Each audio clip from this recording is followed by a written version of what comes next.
So the big question is this: how these entrepreneurs who started from scratch and had no idea how to sell or market their products or services online and then later on made over 6 figures, 7 figures or even 8 figures became best in their niches and found their dream customers to sell.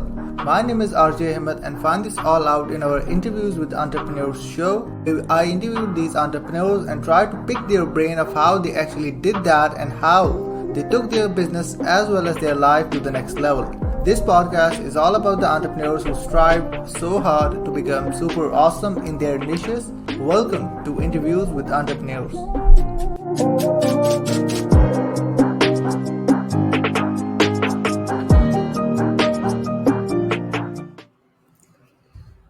So, welcome to Interviews with Entrepreneurs show where we interview entrepreneurs who are super awesome in their niches. And guys, again, I think a couple of weeks, almost like 2 weeks, we got an amazing guest on our show. She is actually known as the queen of social media, which is, amazing. And I honestly, like, how I got to know about her was, when I got in the space a couple of years back, I saw her as one of the very first people out there that I saw and realized that it is actually possible to make money using TikTok as well.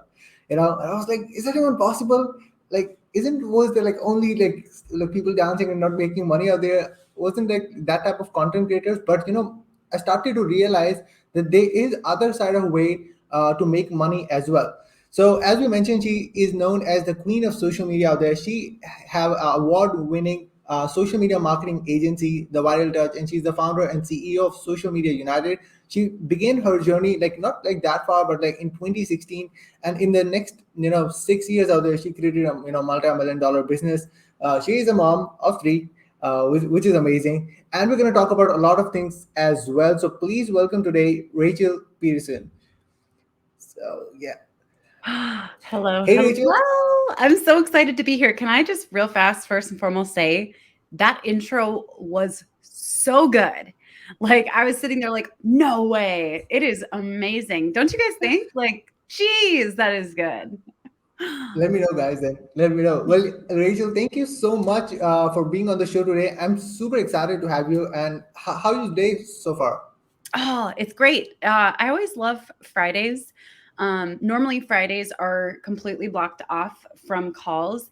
And so Fridays are always like a day to focus on priorities, family stuff that spills over or, needs to be Yeah, prepped for the weekend because family life can get wild sometimes. But Fridays are always good. So thank you for asking. How's your day? yeah, going pretty well, pretty well. Super excited for the interview. Marriage went super awesome yesterday. Well, yeah, like again, thank you so much. So, like, if people are living under the rock, like, could you walk us through your backstory, like how things started for you, and like all of those things out there in a nutshell? Yeah, absolutely. So 10 years ago, I'm Minnesota based, but 10 years ago, I was a single mom on welfare with my oldest daughter, Dakota. We shared one bedroom. Literally, her crib was right across the room from my bed. And usually she would just be like, Mama, and crawl into my bed once she could crawl out of the crib and stuff.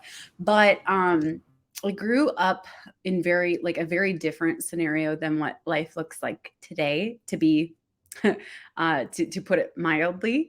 But it was actually 7 years ago that I was working as a hairstylist. We skipped a couple chapters, so just the cliff notes.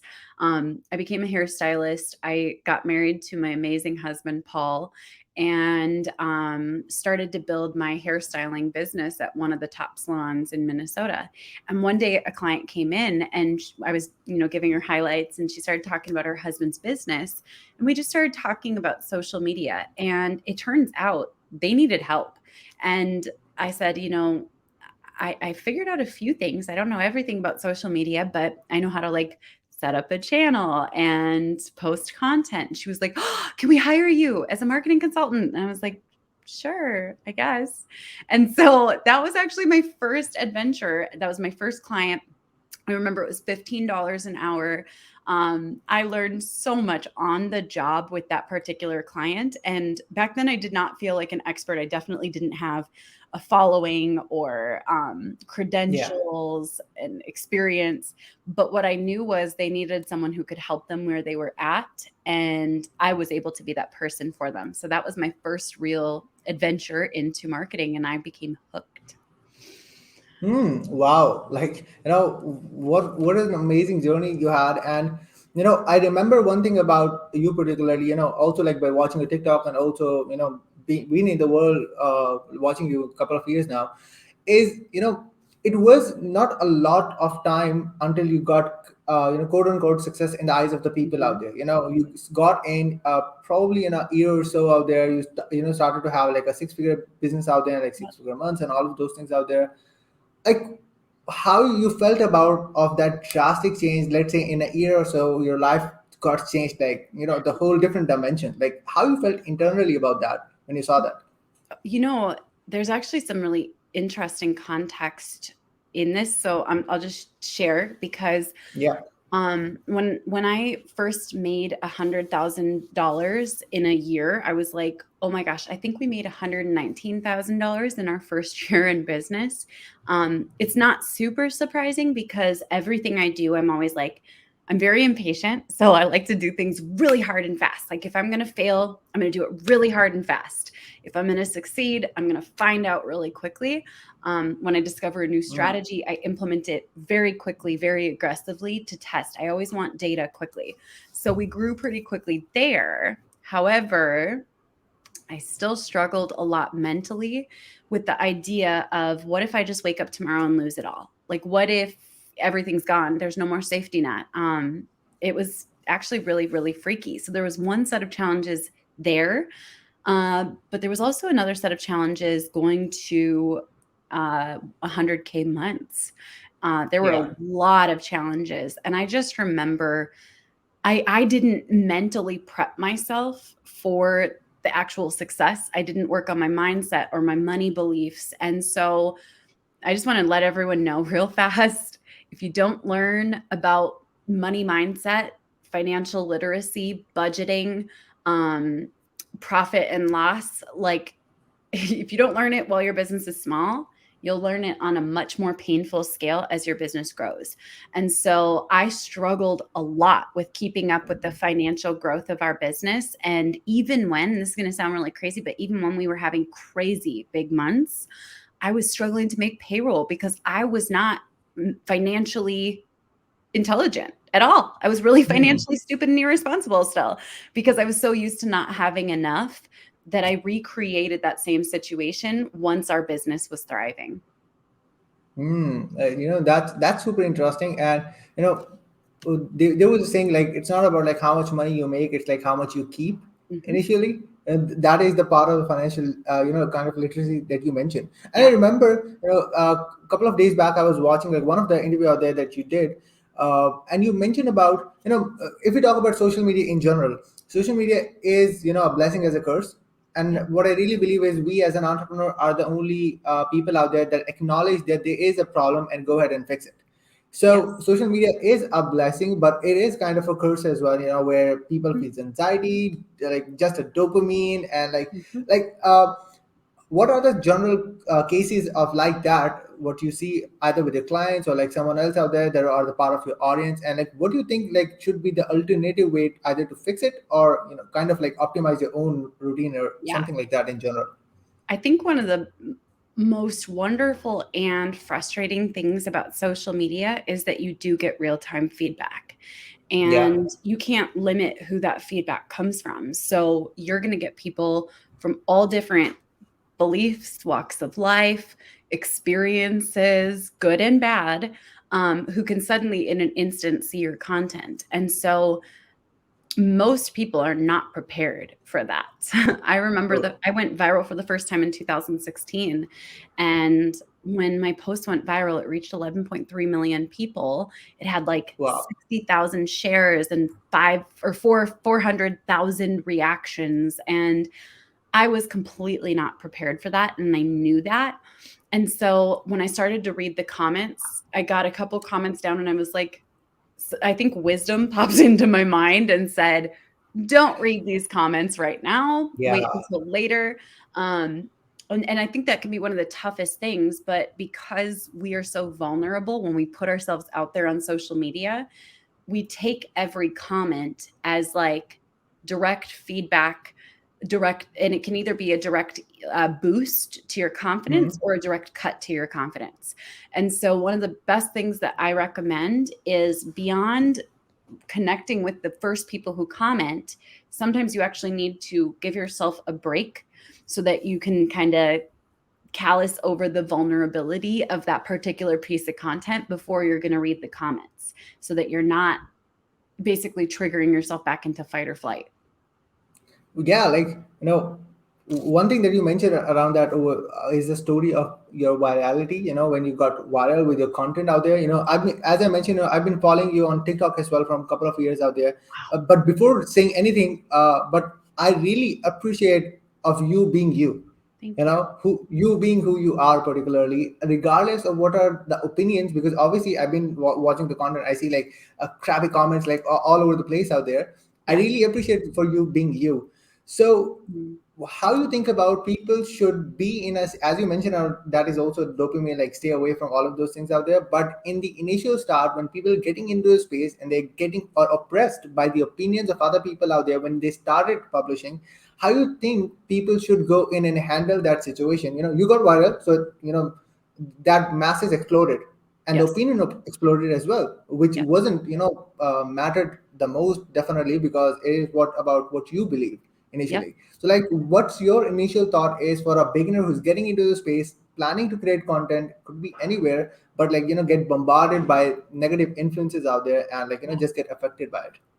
So there's a couple things that can be really, really helpful here, though not all of them are accessible early on. So one thing I'm going to share that's really big, because some people take the whole mindset of, I don't take advice from anybody, I don't take Hmm. feedback from anybody. They take it a little too far. And then you kind of like thinking your own stuff is amazing when sometimes it's like it could use a little challenge or a little growth.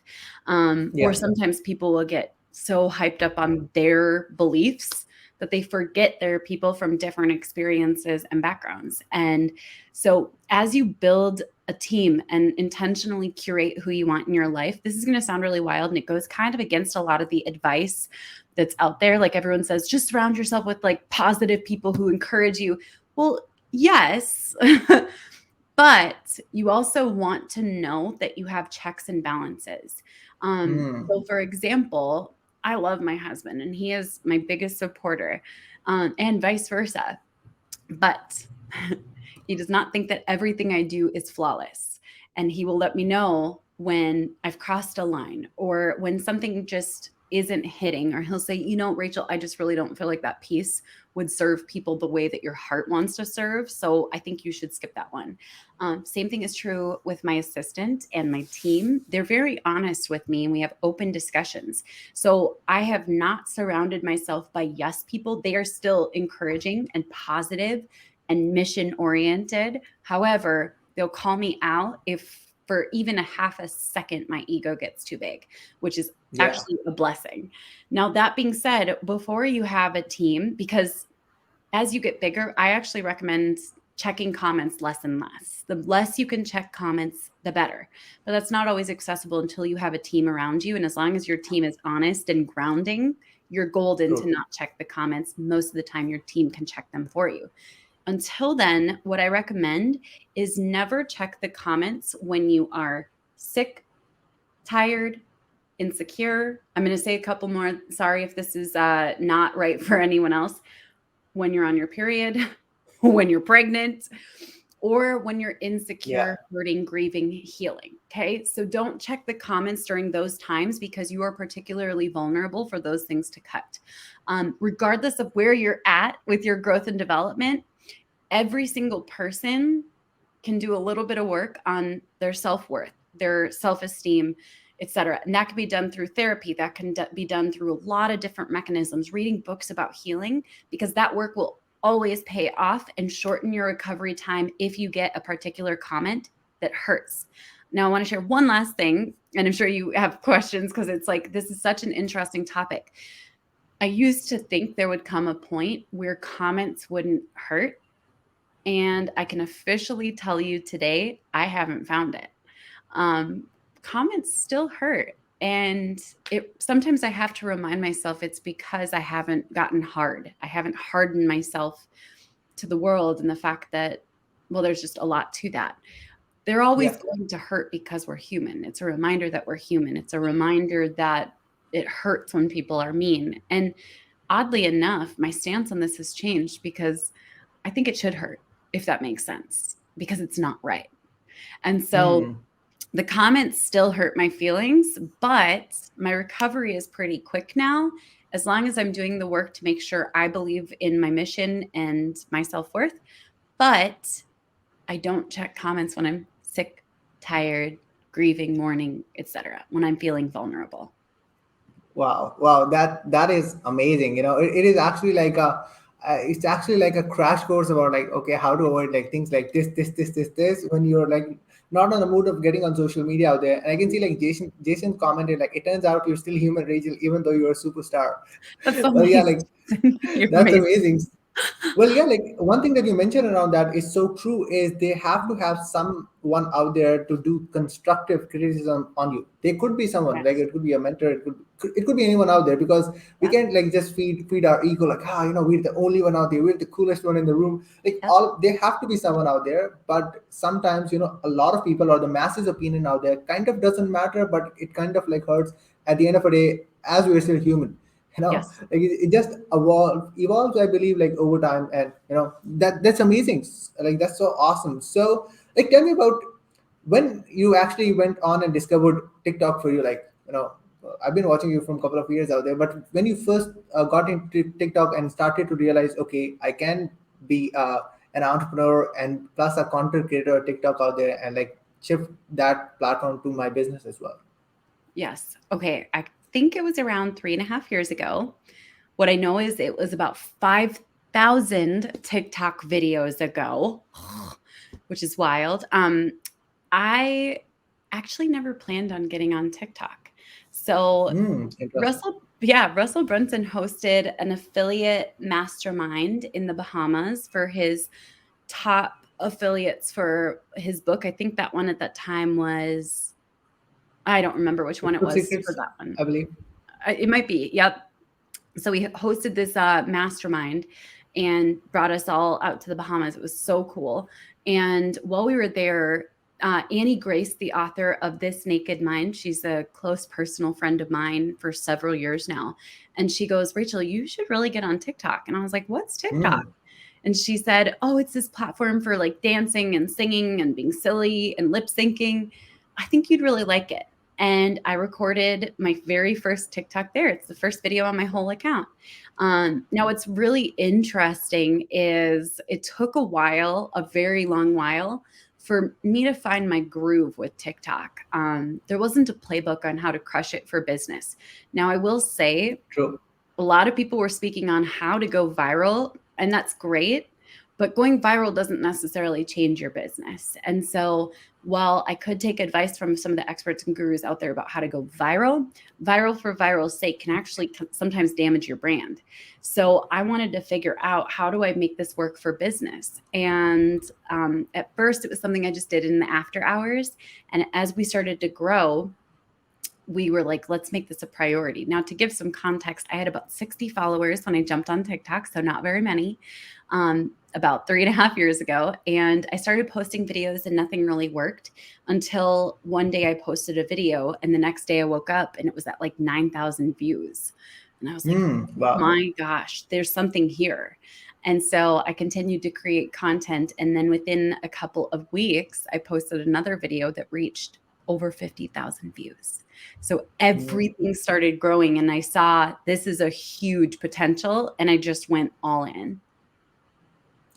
Wow, that's amazing, and it kind of like reminded me. I remember, I think it was Russell Brunson who said that the difference between a marketer and a content creator initially is a content creator just create content out there and like reap the benefits later on in the long run or things like that. But a marketer, when he creates content, he has the things in mind, like how to, reap all of the benefits out there while creating the content, and like, between those time windows initially. That's amazing. Like, that's going to be my selfish question, by the way, guys.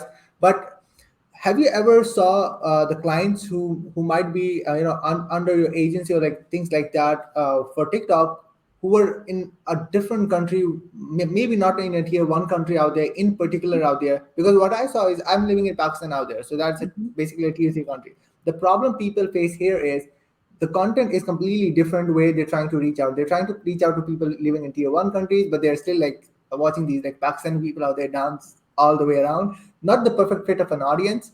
So like, have you ever saw that type of scenario, throughout the time, like if you worked out with the clients particularly? Mhm. Right now, we have a client that's actually located in Spain. Hmm. And so they hired me to tackle the goal of serving people in the US market.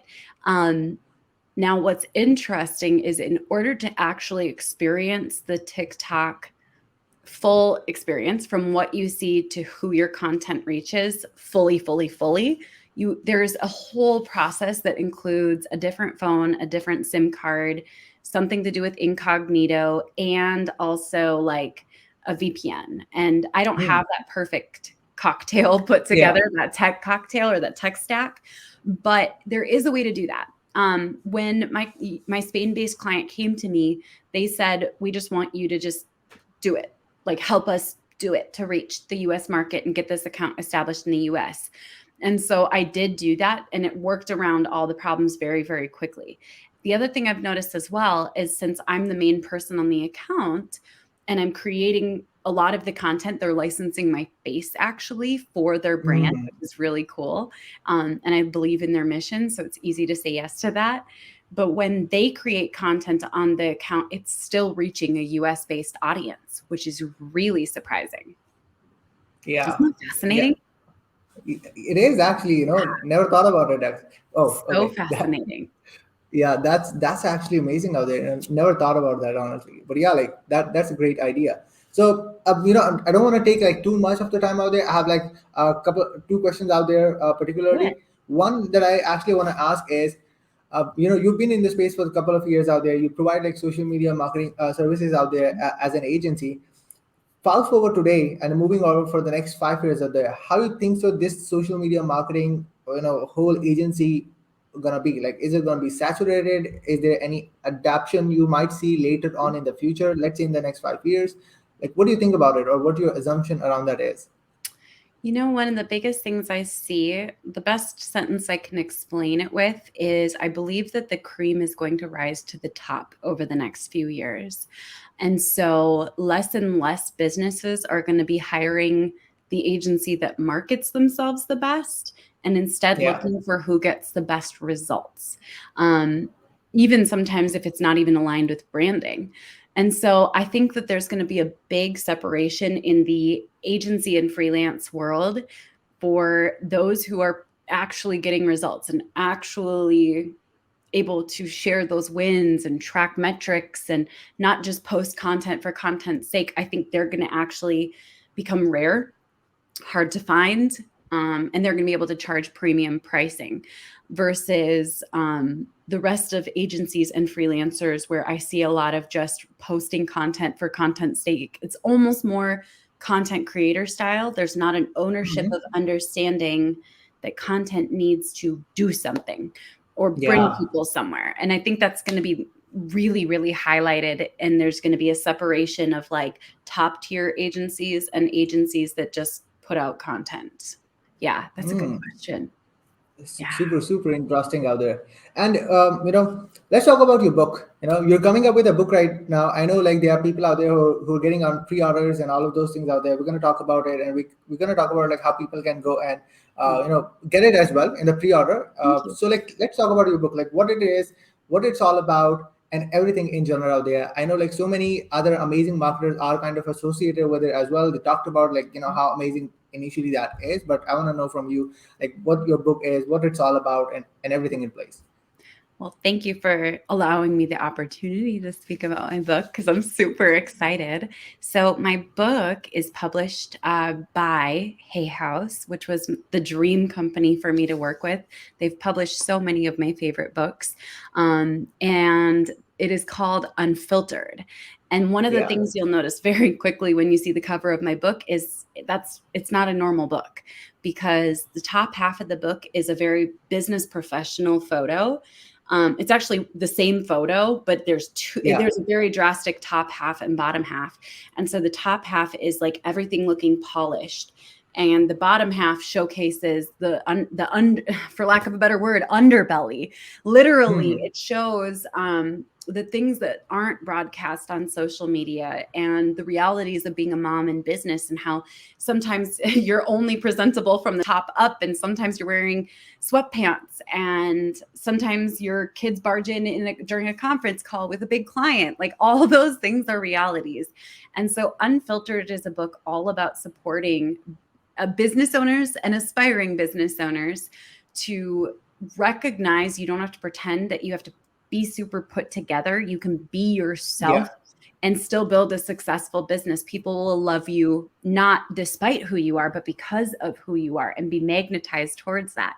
And the endorsement list for my book, I'm going to totally probably be name dropping a lot over the next 6 months because I still am having a pinch me moment where I can't believe it's like actually happening. We have endorsements from Robert Greene. We have Sarah Petty, Qasim Aslam, Peng Joon, Chris Voss, Mike Dooley, Yeah. Annie Grace. I could go on. And the forward is by Russell Brunson. And I'm so honored to call him my mentor. Well, yeah, I'm super excited as well, Thank you. to see how the book comes into play because, like, when I saw the cover of the book out there and I saw, like, you mentioned around, like, what the book is all about, what my perception initially was, like, I don't know the contents of the book Don't so stress. far. Yeah, 100%. So, but what I really realized about that is, like, showing the reality of being an entrepreneur or a business owner out there. Like, it's actually not that easy. It's not like peaches and sunshines, like you could go there, like do the business, like have fun life, living the laptop. It's not actually, not only that is the only aspect of your initial lifespan, Yes. like how you do it. There's so much more to it. Like that was what my perception was. It was fascinating for me as well. So honestly, I'm super excited. I'm definitely gonna drop the pre-order link. I think it is pre-ordering right now. People can Hmm. pre-order on Amazon. So I'm gonna Yep. post it up in the comment section down below, also in the show notes, so you guys can go in and check that out as well. Well, Rachel, thank you so much for being on the show today. Like, any last thing that you want to say before we round the show up? Well, before I say the last thing I want to say, you ask really good questions, RJ. So thank you for asking me to be a guest today. Those were really good, thought provoking questions. So keeping you. The last thing that I would share is truthfully, like if you're going to create content, don't try to be like me or like Kenya Kelly or Russell Brunson or like Yeah. anyone else. Literally just go and be yourself, because that is what's going to bring people towards you and make people say, I don't know what it is. Or since I just got back from France for work, it's that je ne sais quoi. It's your secret ingredient. And no one else will be able to replicate it because it is only going to work for you, which is pretty cool. So true. Mhm. Yeah. So amazing, guys. Like, find your own voice and just go ahead with it and just move forward with it. Well, Rachel, thank you so much for being on the show, and thank you so much, guys, for watching. We're definitely gonna see you guys in the next episode, probably next week. And until then, have a great day.